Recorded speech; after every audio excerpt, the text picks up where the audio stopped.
గం గణపతియే నమః. శ్రీకృష్ణాయ నమః. రాధే రాధే.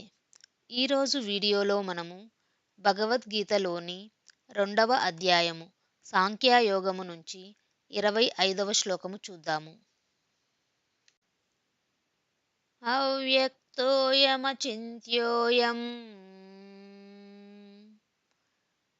అవికార్యోయముచ్యతే తస్మాదేవం విదిత్వైనం నానుశోచితుమర్హసి. ఇప్పుడు ఈ శ్లోకం యొక్క అర్థాన్ని చూద్దాము.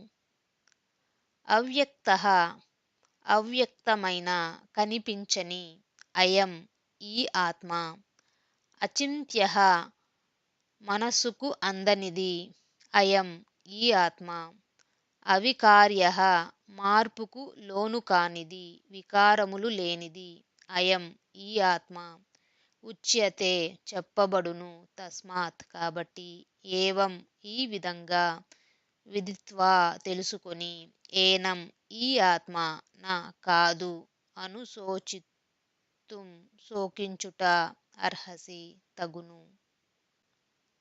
ఇప్పుడు ఈ శ్లోకం యొక్క పూర్తి అర్థాన్ని చూద్దాము.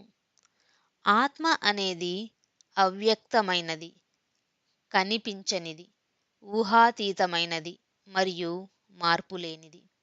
ఇది తెలుసుకొని నీవు శరీరము కోసము శోకించవలదు. ఇప్పుడు ఈ శ్లోకం యొక్క సారాంశాన్ని చూద్దాము.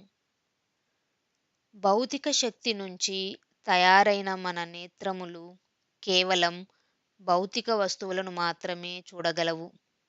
ఆత్మ దివ్యమైనది, భౌతిక శక్తికి అతీతమైనది కాబట్టి మన కంటికి కనిపించదు. శాస్త్రవేత్తలు దాని ఉనికిని అవగతం చేసుకోవడానికి ప్రయోగాలు జరిపారు.